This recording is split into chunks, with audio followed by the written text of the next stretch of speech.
Long before the airplane, they were the undisputed masters of the skies. From simple hot air balloons to flying aircraft carriers, they would prove an elegant dead end in military aviation. Learn the secrets of their demise through remarkable underwater discoveries and experience their revival with modern technology. They're airships. Next on Weapons at War.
June 26, 1991. The maiden voyage of the Westinghouse Sentinel 1000.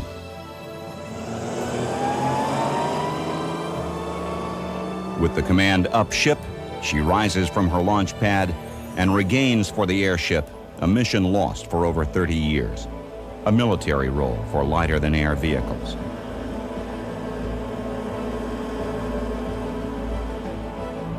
Although airships may be familiar sights as flying billboards and high-altitude platforms for television cameras, the Sentinel 1000 carries a complex network of electronic surveillance monitors, radar, and communications equipment. Proponents of the airship claim this new weapon is unmatched for range, endurance, and lifting capacity. In spite of its modern veneer, at the heart of the Sentinel lies a technology over 2 centuries old, an idea that sent man aloft more than 100 years before the flight of Orville and Wilbur Wright. There is something about an airship flying through the sky that attracts the attention of the viewers below. An airplane goes by, you don't give it a second thought. But when a blimp goes by, people stop, they pause, they look up, they see it going by. There is the sense of pause in our perception of an airship that says, this cannot be. This is incongruous. A thing of that size cannot hold in the skies. And so you look again, just to assure yourself that this is really so. The whole town turned out when they came. You betcha. Monsters, you wouldn't believe how big, how long they were. It was very exciting. There's something that big up in the air by itself with men out there running it. Oh, it was wonderful, wonderful to see.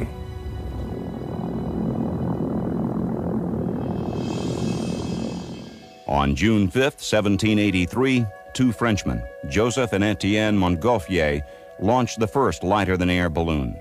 The craft was a giant silk and paper bag held airborne by hot smoke.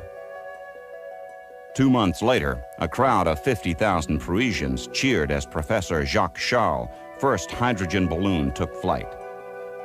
It got away from them and landed in a village, and the peasants thought it was the work of the devil, and they attacked it with pitchforks and tore it to pieces.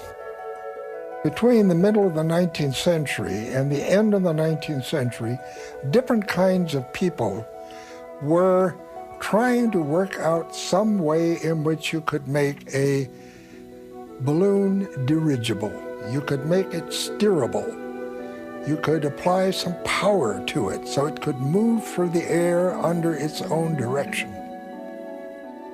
The spherical balloon was the simplest to build, but soon aviators recognized that the elongated shape was the easiest to maneuver. In 1901, Alberto Santos Dumont flew his 110-foot gasoline-powered airship in a 7-mile trip from the outskirts of Paris to the Eiffel Tower and back in less than 30 minutes. While Santos Dumont was perfecting his designs in France, Count Ferdinand von Zeppelin was pursuing his dream in Germany. As a young army officer, the Count had come to the United States as an observer of the Civil War. It was while witnessing balloons in combat that his fascination with lighter-than-air flight began. Balloons and blimps are non-rigid airships. Zeppelin designed rigid airships. These aircraft were built with an internal metal superstructure. Hydrogen gas was contained in cells inside the structure. From the first flight of his LZ-1 in 1900 to the start of World War I, Count Zeppelin launched 25 different airships. Although most met with disaster, Ferdinand Zeppelin remained committed to his dream of airship travel. In 1909, the Count launched the world's first commercial airline, called Delag. By now it became a great thing to go up in Zeppelin and see the world around below you and take these kinds of trips. His airships flew over 100,000 miles, carrying more than 37,000 passengers on sightseeing excursions throughout Germany. Zeppelin's work had attracted the attention of the German military. The generals recognized the potential of the airship as the perfect vehicle to initiate a new type of warfare, strategic bombing. In 1915, Germany sent her airships on the first aerial raids against England. This was the first time in the history of mankind that an aerial vehicle had become an instrument of warfare affecting innocent civilians. Over the course of the war, 128 German airships dropped 62 tons of bombs on Russia, 50 tons on neighboring France, and 220 tons on England. The British first began shooting at them with anti-aircraft guns. Obviously, the Zeppelins could easily fly higher than the British could shoot. The British then went after them with fighter aircraft. The fighters carried incendiary bullets because a couple of incendiary bullets hitting an airship and would burst into flame. The airships would defend themselves. A few carried guns, but more, they just went higher because the aircraft engines at the time could not go as high as the airships could. So it became a technological race. The higher the airships were able to rise, the more the airplanes developed an ability to follow them up. In fact, in those last engagements of the year 1918, the Zeppelins had moved to an ultimate height of 22,000 feet.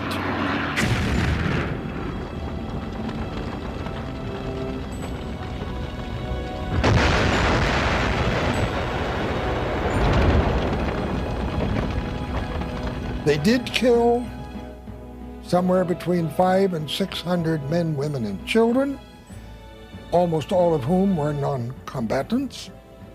But still, these Zeppelin trips were very much hit and miss propositions. The German army stopped using Zeppelins in the late winter of 1917. They simply found them too difficult to handle, too unreliable, too open to the vagaries of the weather, and not worth the cost and the effort of building, maintaining, stationing, and servicing them.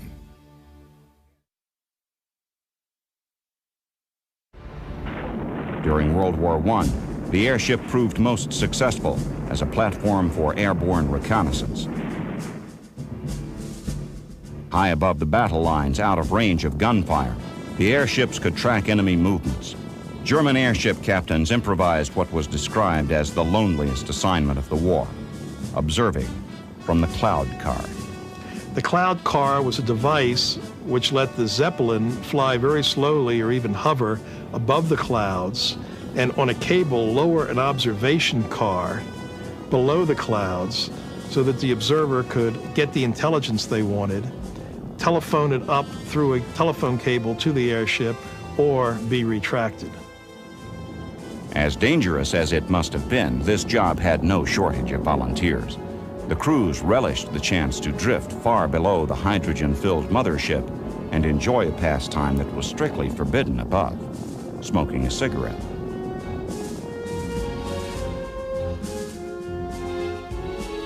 The Allies also used airships for reconnaissance during the war. Observers were sent aloft in hydrogen-filled kite balloons to spot for the artillery and track enemy troop movements. We even had balloon corps within armies, where people were trained specifically to maintain, operate, go up in balloons, and report by a telephone cable that came down with the cable that winched the balloon up and down, report on enemy troops and enemy movements. They were the eyes of the Army in those days. And we had no satellites or high-flying observation aircraft. We had a great regard for them.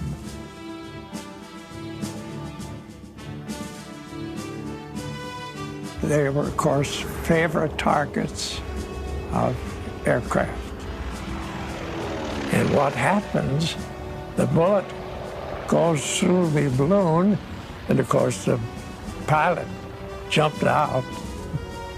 The balloon burns inside, and suddenly, in a big poof, it just explodes like a bag, a paper bag. It's scary to see how quick it all happens.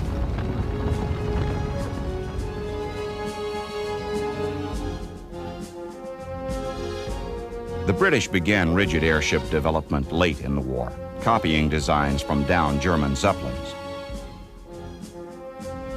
In 1919, they launched their R-34, powered by 5 250-horsepower engines and traveling at a top speed of 63 miles per hour. The R-34 became the first aircraft to make a non-stop transatlantic flight.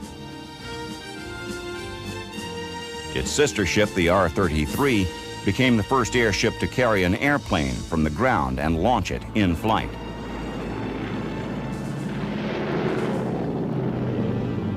In 1925, an accident on its mooring mast proved the value of gas cell design of rigid airships. Even with extensive damage to its nose, the R-33 landed safely. In the late 1920s, the British introduced original designs not based on the Zeppelins, the enormous R-100 and R-101. But in 1930, the R-101 exploded in a storm. The R-100 was soon grounded and sold as scrap, ending the British rigid airship program. Rigid airship development took a different but tragic course in the United States. Today, the only reminder of the giant American airships are the hangars which once housed them, one in Lakehurst, New Jersey, and another in Sunnyvale, California. Looming 200 feet above the surrounding landscape, these metal caverns dwarf the planes of today. But at one time, they were just large enough to accommodate the airships of the U.S. Navy, and with them, the dream of American military, eyes in the sky.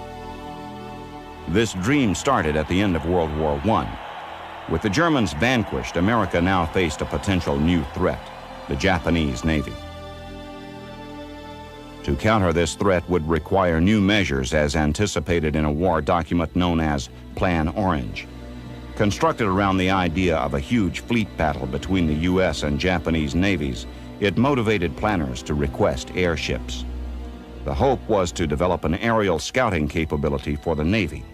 America embarked on a program to build a rigid airship of its own, based on plans drawn up from an outdated German Zeppelin forced down in France during the First World War. The finished product, while not revolutionary in performance, lived up to its planners' expectations and gave the U.S. its first experiments with airship operations. The Shenandoah brought America into airship operations, and it seemed that we were on our way to a true lighter-than-air arm for the Navy. More ships were needed. Ironically, the next airship delivered to the Navy would come from an old enemy. Germany was no longer allowed to build their own rigid airships by the Allies, and so the Zeppelin company was really out of business, except that they owed the United States an airship, and that turned into the Los Angeles. Delivered across the Atlantic, filled with potentially explosive hydrogen gas, the Los Angeles was slated to be filled instead with helium. Unfortunately, the Navy had only enough helium for one airship. The answer? Hang the Shenandoah in the hangar and pump its gas into the Los Angeles. This began a series of remarkable test flights in the safest airship the U.S. ever owned. Still, it was subject to the whims of the weather, the only real enemy a peacetime dirigible faced. It wasn't as rigid as you might think. The Los Angeles used to get out over the North Atlantic occasionally, and we'd hit some wild weather up there sometimes, and with winds and stuff, and it would bend. You could see it moving. Other than that, the storms well, we didn't fly normally in storms if we could help it. After these trials, it was time for an overhaul, and the helium was pumped back into the Shenandoah. Gliding over Ohio early on a September morning in 1925, the Shenandoah was overcome by a storm. After a brutal beating, the airship could no longer take the stress and began to break up. By 5:30 that morning, she was a tangle of aluminum and canvas in an open field, and 14 of the Navy's best airshipmen were dead.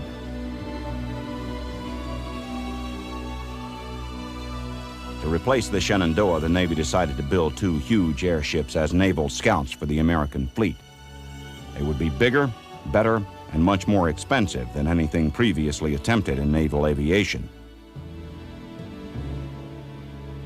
At a time when a large airplane could be built for thousands of dollars, the USS Akron was built at a cost of over $5 million.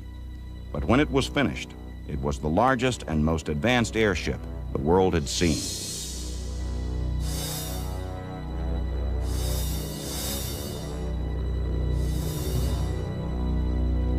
She seemed invincible, but was as fragile as any airship. Made of miles of dura-aluminum girder formed from metal scarcely thicker than the bottom of a soft drink can, she was covered with thin cotton cloth. First it was doped, and it was clear dope until it dried up tight, and then aluminum pigment covering was put on it where you got that silvery look on the outside of it. Still, the Akron was a technological marvel. The airship's power plants, 8 German-built Maybach V12 engines, were contained in the hull where they could be worked on during flight with relative comfort. The axles of the drive shafts, which powered the propellers, could be oriented in a number of directions, giving the Akron the ability to maneuver as no other airship of its time. To replace the weight of fuel as it was consumed, huge condensers drew water from the engine exhaust to maintain ballast. An airship was a complicated machine more akin to a sailing ship in the sky than like the early airplanes with which it competed. And it was run like a ship, too, with a large crew trained for the many complex procedures. The ship was commanded like an ocean-going ship, not like an aircraft is, where you have a pilot and co-pilot. The captain would command the ship. There would be a rudderman, and someone else would control the elevation. Machinist mates that would maintain the engines. In that way, it was very different than aircraft. Landing the huge craft was also complicated and required a still larger crew. It would drop a line first from up in the bow. Ground crews would go off in a sort of a V away from it, and then we would lower down, just lower the ship down. They wouldn't drag us down. They would just sort of help guide it down. When we got it down low enough, well, then we would walk the ship up to the mast then, and then attach the nose cone, and then just start the engines on the mooring mast, and then just walk the ship into the hangar. While the new ship proved itself, a twin giant took shape in Akron, Ohio. She was named Macon. With her commissioning in 1933, the Navy's dream of 2 flying aircraft carriers was at last a reality. The Akron would patrol the Atlantic, the Macon the Pacific.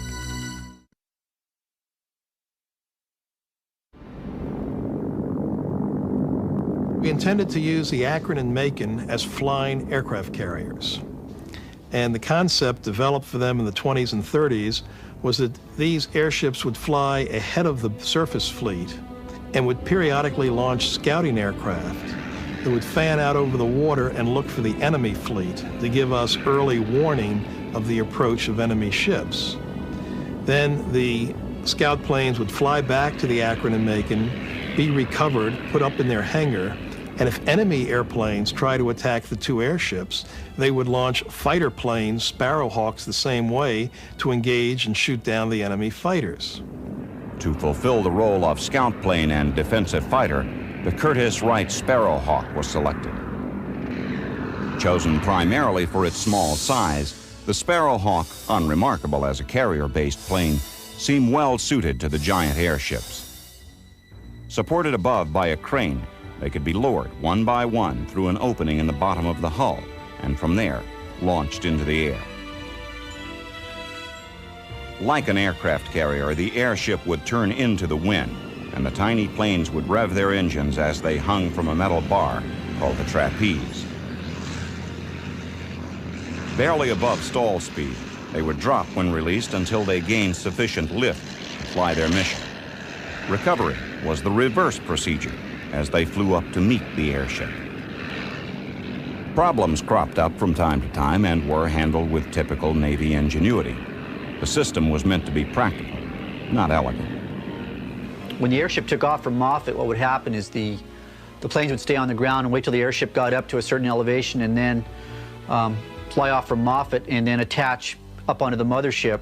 And at that stage, the crew would take the landing gear off the aircraft and attach extra fuel tanks to the Sparrowhawks to increase their scouting range. At that stage, the Sparrowhawks were pretty much committed to landing back on the Macon because they had no other place to land. For the first few months of 1933, the Akron was busy with fleet maneuvers and public relations flights. If there was a desperate pace to the schedule, it may have been because the Navy had spent big on its new airships and Congress wanted to see results. Following 2 fleet exercises, the results were still inconclusive. The big airship was really more of an experimental test bed rather than a proven design, and once again, bad weather intervened. Cruising along the east coast on a clear April night, the Akron was overtaken by the worst storm of 1933. The commanding officer fought long and hard to keep her aloft, but shortly after midnight, gusting wind forced her downward from an altitude of about 1,600 feet until her lower tail fin struck the water. Dropping ballast, she clawed for altitude, but the damage was done. The tail was held fast by the raging sea. Minutes later, the Akron broke up, and by the time rescuers arrived, 72 of 76 crew members were dead. It was a deadly scenario that would become hauntingly familiar to the U.S. Navy. Many of the best airshipmen died in the Akron accident, including a staunch supporter of the program, Rear Admiral William A. Moffett, the head of the Navy's Bureau of Aeronautics. Only the Macon remained to carry on the case for rigid airships. There was no margin for error, no time for mistakes. She immediately began a series of long-range continental crossings, public relations flights, and fleet exercises. While skepticism in official circles began to cloud the future of the Naval Airship Division, the Macon continued to perform. But in April of 1934, on her way to Florida, the airship was flying over a mountainous region of Texas when she was struck by a gust of wind. This caused damage to a rear fin mount, exposing a weakness which would later prove fatal.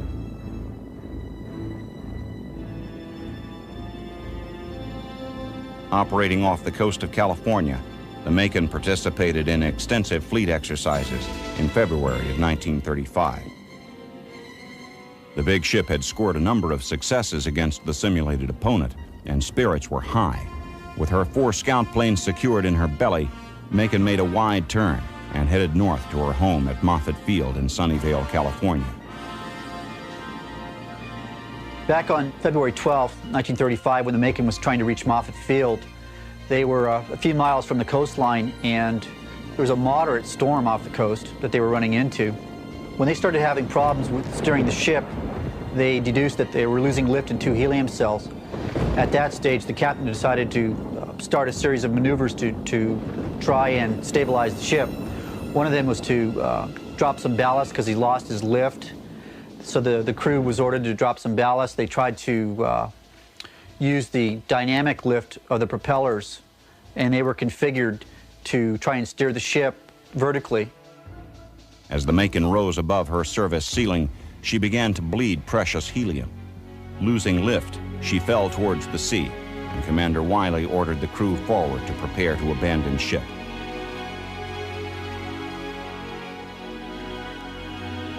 As the ship foundered, the distress calls alerted the nearby fleet, including the cruiser USS Louisville.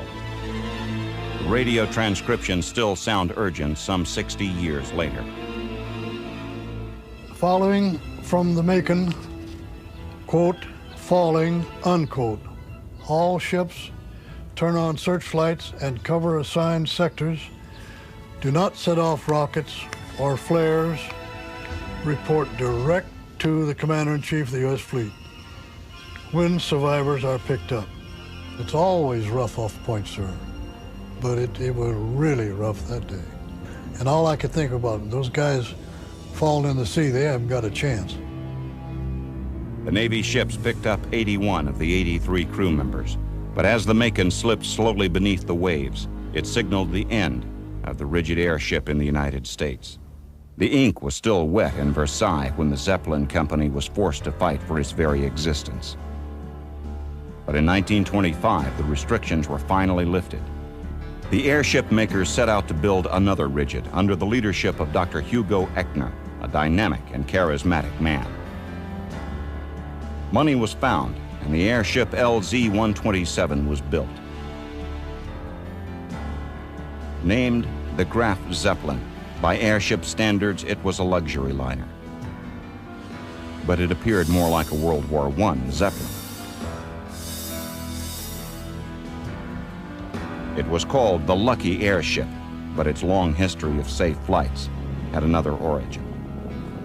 It was lucky because Dr. Hugo Echner flew it with absolutely intensive caution. He never risked his airship for anything. He was perfectly willing to be half a day late somewhere if he had to take a course of action that took the ship on a different course because he felt it was the safer thing to do.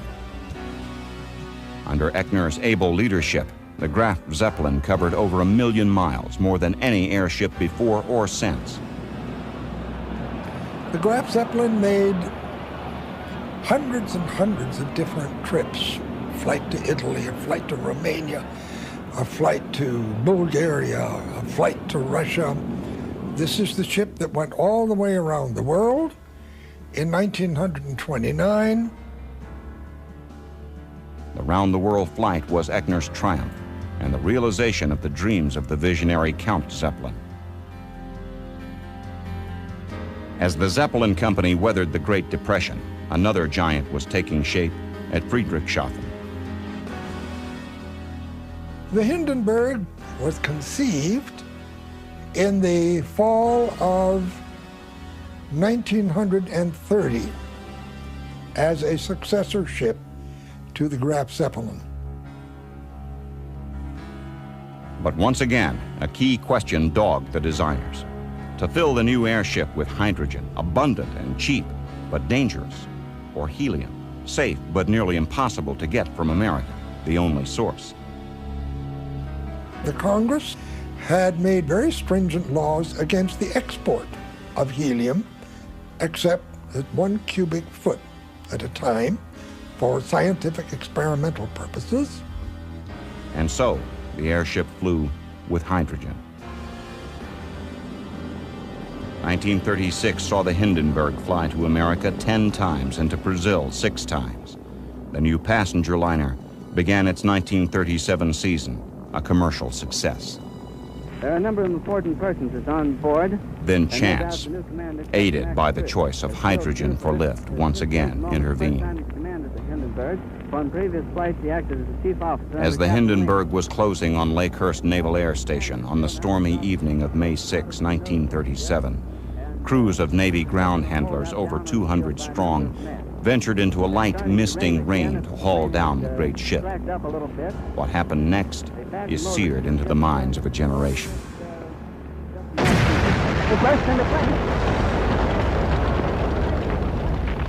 There was a shudder throughout the airship. The crew aft could see the light of spreading flames as over 7 million cubic feet of hydrogen began to burn. As the fire grew, the tail of the ship dropped to the ground, enabling a number of people to escape the inferno. 400 or 500 feet into the sky. It's a terrific crash, ladies and gentlemen. The smoke and its flames now. And the flames. Finally, the nose section fell, and the ship crashed to Earth. 62 terrified survivors fled from the wreckage. I can't talk to people. His friends are on there. I can't talk, ladies and gentlemen. While many theories have been put forward to account for the disaster, few are supported with any real evidence. Sabotage or accident? We will never know.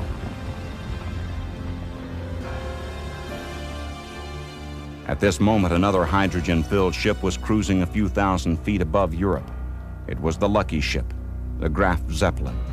The news flashed to the ship's captain and was kept from the passengers until landing. Within months, the Graf was retired to a German museum, and the nation that developed the rigid airship moved to conquer Europe. Soon, the airplane would carry the swastika and tons of explosives to new lands. Many believe the fiery crash of the Hindenburg marked the end of the useful life of the airship. But by the end of World War II, more dirigibles were in the air than at any other time in history. Blimps were commissioned by the United States Navy to escort convoys and scout for the German U-boats that were devastating shipping lines.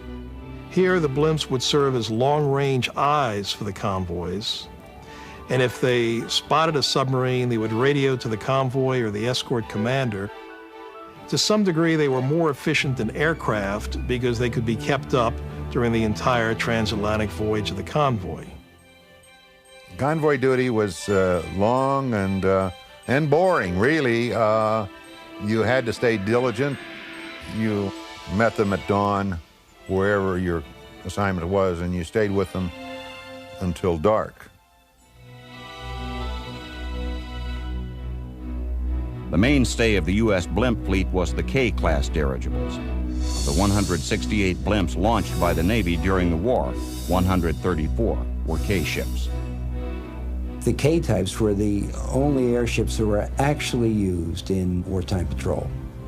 We had a 50 caliber machine gun fore and a 30 caliber aft, and we carried 4 Mark 7 depth charges. They were 550-pound depth charges. Blimps would search for enemy submarines using magnetic airborne detectors known as MAD, or MAD gear. MAD gear would pick up any bulk mass, and many times it picked up schools of fish, and many of us bombed schools of fish. MAD was most effective the closer you got to the surface of the water. So it was a rather dangerous to be flying that kind of patrol. It was standard procedure on lighter than air to carry a knife on your belt. The knife on your belt was intended to, should they crash, cut your way through the bag to get yourself out of there, because the helium is like water and you can't breathe it. And you'll drown in helium. If they sighted a submarine, they themselves were so slow that they could only marginally bring an attack against the submarine. Here, manned aircraft, either land-based or aboard carriers, were much more efficient.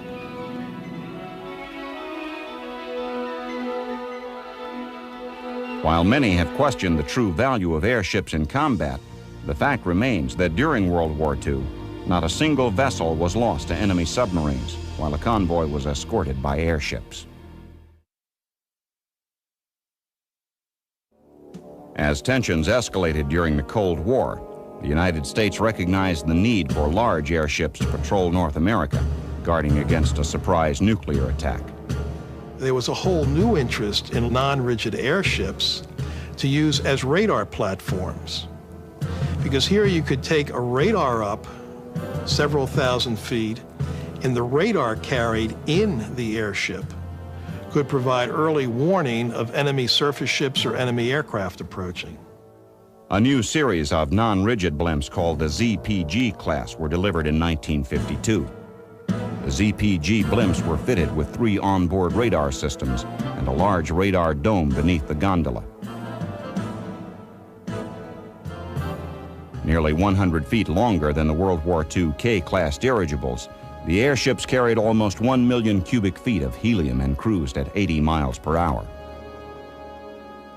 We built a few of them, operated them until the 1960s, and then just the cost of development, the cost of special handling facilities, and the cost of actually constructing and operating the airships was just too great, and the airship program died.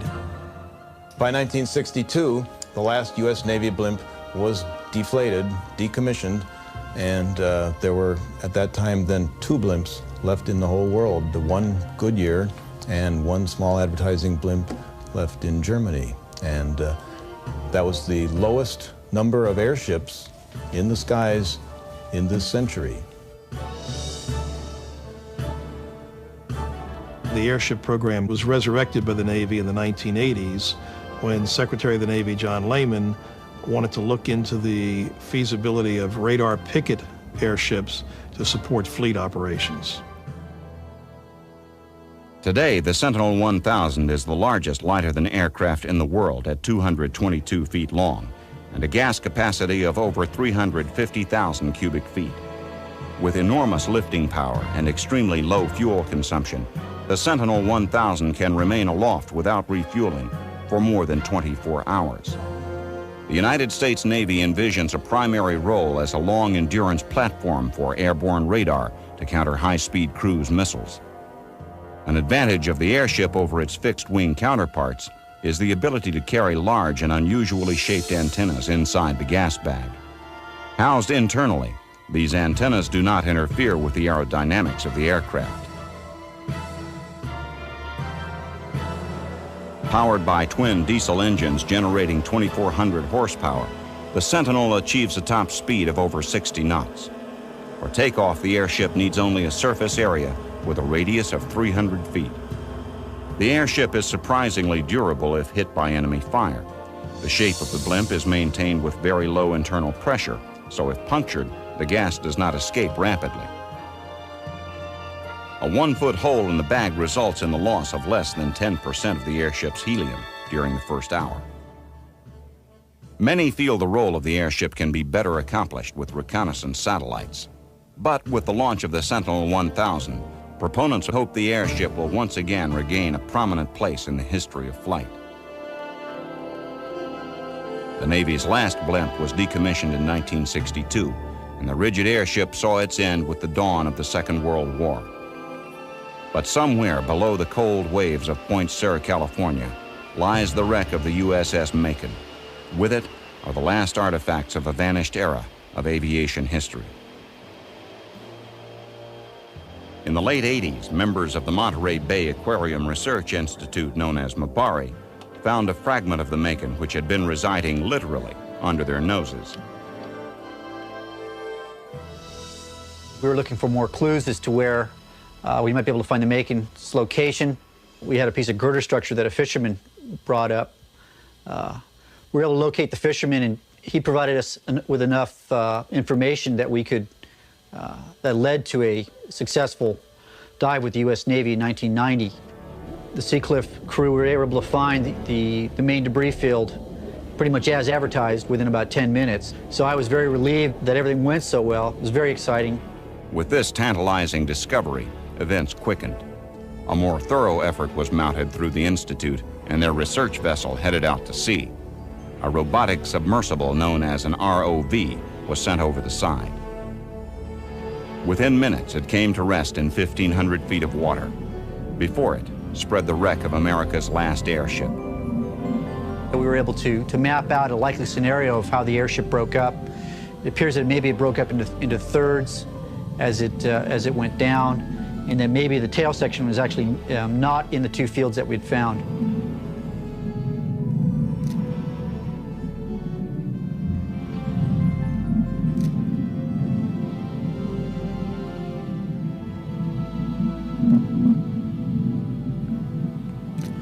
The years in salt water have taken their toll of the airship's delicate framework, yet many recognizable pieces of the Macon remain, scattered across the ocean floor like some huge broken toy.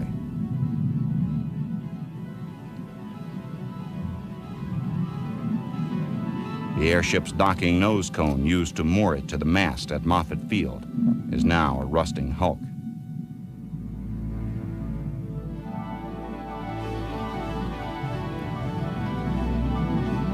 The carcasses of the huge Maybach engines once powering the Macon at over 80 knots now sit silent, filled with silt and seawater.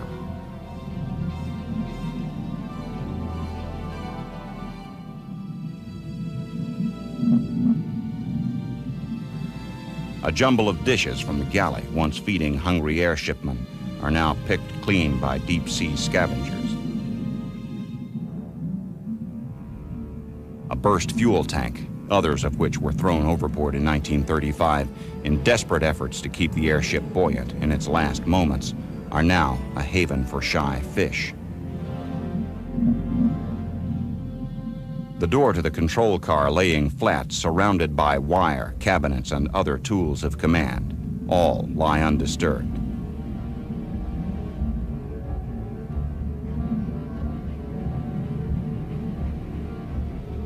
While the airship itself has long since broken up, leaving only fragments, the Sparrowhawk fighters are surprisingly intact. Resting on the bottom in their hangared configuration, they aim useless gun sights at opponents that long ago passed into history. The cockpits, filled with silt now, still display their rudimentary instrumentation. Saltwater has attacked the aircraft hulks, long ago stripped of their covering fabric. Yet on one wing, the insignia can still be seen.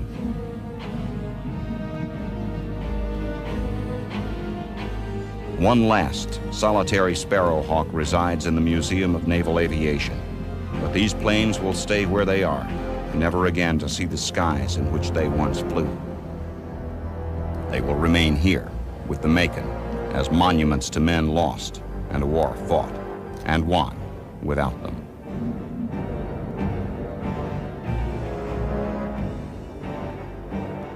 Today, the big hangar at Moffett Field in Sunnyvale still waits, doors ajar, for the return of the ship for which it was built.